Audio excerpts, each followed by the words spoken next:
ધૈર્યાસ creation ગુજરાતીમાં આજે બની રહ્યો છે સ્પેશિયલ ભરવા સબ્જી મસાલા. એની ખાસિયત શું છે તમને ખબર છે? એકવાર આ મસાલો બનાવી લેશો તો 6 મહિના સુધી તમે આને ફ્રીજમાં સ્ટોર કરીને રાખી શકો છો અને જ્યારે મન થાય ને ભરેલા શાક ખાવાનું ત્યારે મસાલાનો ઉપયોગ કરી શકો છો. જેના માટે ઘરમાં રહેલી કોઈ પણ વાટકી કે કપનું માપ તમારે સેટ કરી લેવાનું છે. તો હું અત્યારે આ 250 mlના મેઝરિંગ કપની મદદથી આખી રેસીપી ફોલો કરીશ.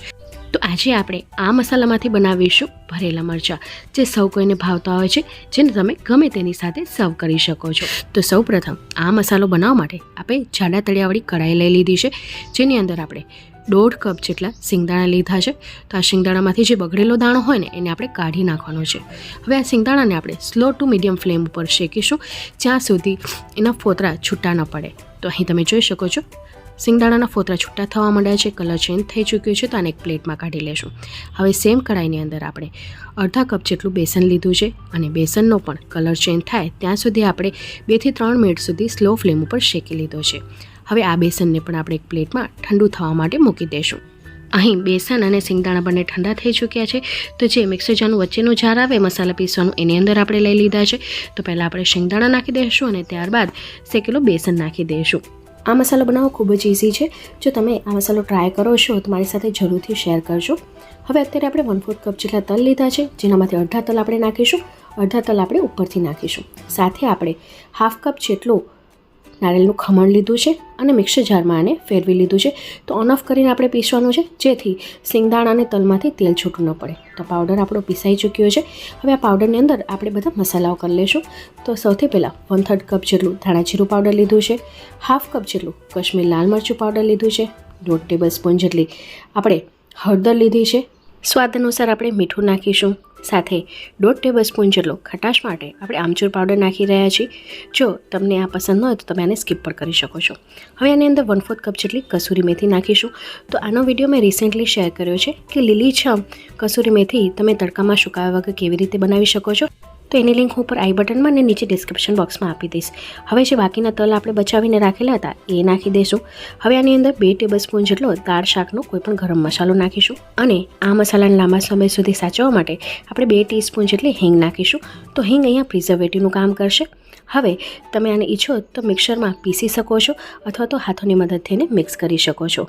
હવે ખટાશ તીખાશ તો આવી ગઈ. તો હવે આવે છે વાત ગળપણની. તો ગળપણ માટે આપણે અત્યારે 1/4 કપ જેટલી દળેલી ખાંડ નાખીશું. દળેલી ખાંડ નાખવાથી આરામથી આની અંદર મિક્સ થઈ જાય છે.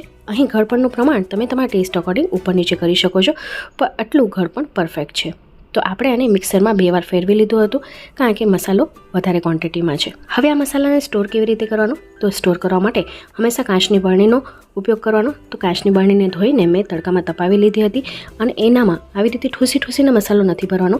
થોડી હવા રહે એ રીતનું આપણે ધ્યાન રાખવાનું છે, જેથી મસાલામાં બાવા ન પડી જાય. હવે અત્યારે આપણે 1 કપ જેટલો આ મસાલો લઈ લીધો છે મરચાં બનાવવામાં, જેની અંદર 4 ટેબલસ્પૂન જેટલા કોથમીર નાખી છે, 3 તીખા મરચાં અને અડધા ઇંચ જેટલા આદુના ટુકડાની આપણે 1 ટેબલસ્પૂન જેટલી પેસ્ટ બનાવી લીધી હતી એ નાખી છે. સાથે આપણે 3 થી 4 ટેબલસ્પૂન જેટલું સિંગતેલ નાખ્યું છે. છેલ્લે 1 લીંબુનો રસ નાખીને સારી રીતે બધી વસ્તુને મિક્સ કરી લેશું. તો આવી રીતની બાઇન્ડિંગ મળે એ રીતનો આપણે મસાલો તૈયાર કરવાનો છે. હવે ભરેલા મરચાં બનાવવા માટે આપણે લીલા અને તાજા આવા લાંબા મોટી સાઇઝના મરચાં લીધા છે 300 ગ્રામ જેટલા, જેનામાં આવી રીતે કટ લગાવી લેશું. આમ કટ લગાવવાથી મસાલો અંદર આરામથી ભરી શકાય છે. હું તો એ જ વસ્તુનું માનું છું કે જો કોઈ બી ભરાયેલું શાક હોય એમાં મસાલો ન હોય તો શું કામનું. તો આવી રીતે મેં મરચાંમાંથી બિયા કાઢી લીધા છે અને જે પીસીસ આપણે કટ મારવામાં કાઢેલા હતા મરચાંના એના ટુકડા કરીને આપણે મસાલામાં જ ભેળવી લીધું છે. આનો ક્રંચ ખૂબ જ સરસ લાગે છે.